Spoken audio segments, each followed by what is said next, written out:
BNP দেশকে নিয়ে চিন্তা করে, দেশের মানুষকে নিয়ে চিন্তা করে।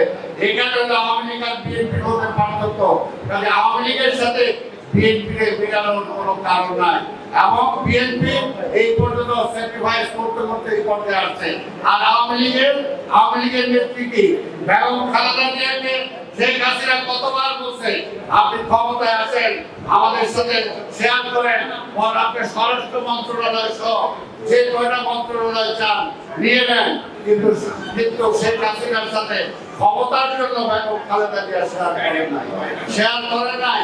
কাজে বিএনপি ক্ষমতার রাজনীতিতে বিশ্বাস করে না, বিএনপি দেশের রাজনীতিতে বিশ্বাস করে, দেশের স্বাধীনতা রক্ষার জন্য বিশ্বাস করে। যখনই এই দেশের গণতন্ত্র বিপন্ন হয়েছে, স্বাধীনতা বিপন্নের পথে গিয়েছে, অর্থনীতি ধ্বংস হয়েছে, তখনই কিন্তু বিএনপি সেই পথে, আন্দোলনের পথে আবার জনগণের পাশে দাঁড়িয়েছে এবং রাষ্ট্র ক্ষমতায় আসার পরে আবার সেই দেশকে বিনির্মাণ করেছে।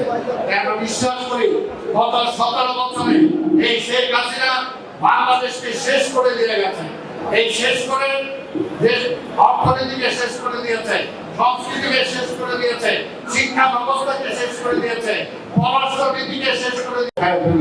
তখন আওয়ামী লীগের নেতারা বলছিলেন যে আওয়ামী লীগের নেতা কর্মীরা এত কষ্ট করছে, এত জেলে গেছে, এত কিছু না খায় ছিল, এখন না হয় কিছু খাইলই।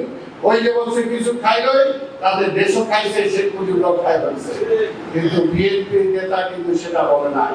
বিএনপি নেতা বলছে না খাইছিলেন, আরো 7 মাস বা যে পর্যন্ত নির্বাচন না হবে কোথাও হাত দেওয়া যাবে না। সরকার আসবে, সরকার তারপরে ন্যায্যভাবে যেগুলো আমাদের চলে গেছে সেগুলো আমরা ফিরে আনার জন্য চেষ্টা করব। যার বাড়িঘর নষ্ট হয়েছে আমরা সেই সমস্ত বাড়িঘর করে দেওয়ার চেষ্টা করব। যার চাকরি চলে গেছে তার চাকরি আমরা এনে দেওয়ার চেষ্টা করব। যে ব্যবসার মূলধন হারিয়ে ফেলেছে অবশ্যই ব্যাংক থেকে ঋণ নিয়ে তাকে আমরা ব্যবসা করার সুযোগ করে দেব, এবং আইনগতভাবে সবাই যাতে বাঁচতে পারে, দেশের মানুষও যাতে বাঁচতে পারে।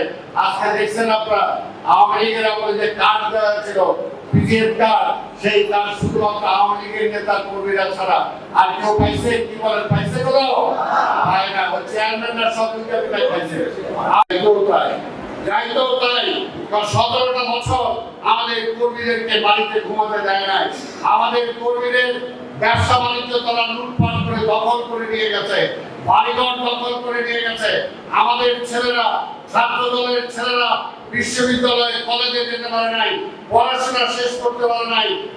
যারা পড়াশোনা শেষও করেছে কোনো রকম, তারা চাকরির জন্য কোনো অ্যাপ্লাই করতে পারে নাই, কোথাও যেতে পারে নাই।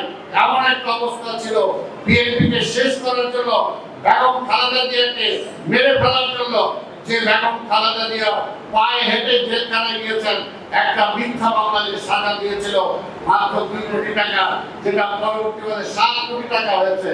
আপনি সেরকম একটা সাজানো মামলায় তাকে জেলে দিয়ে তাকে মেরে ফেলার জন্য চেষ্টা করা ছিল।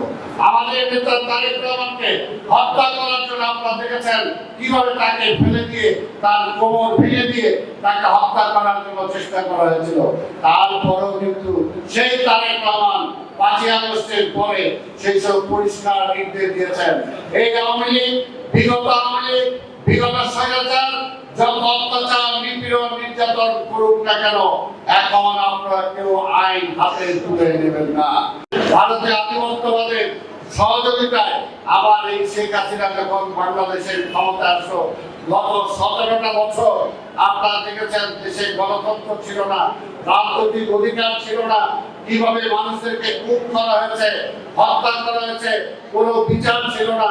এই বিএনপি নেতা কর্মীরা কেউ একদিন আপনারা বাড়িতে থাকতে পারে নাই, বিনা বিচারে হত্যা করা হয়েছে, বিনা বিচারে খুন করা হয়েছে, বিনা বিচারে অনেককে আজকে দেশ থেকে চলে যেতে বাধ্য করা হয়েছে। ঠিক তেমনি একটি অবস্থায় 17 বছর আমরা আন্দোলন করেছি, এবং আমাদের দেশনেত্রী বেগম খালেদা জিয়াকে তারা যখন জেলে নিয়ে গেল, মনে করলো বিএনপি আর দাঁড়াতে পারবে না, বেগম খালেদা জিয়াকে জেলে দিলে বা মেরে ফেললেই শেষ হয়ে যাবে।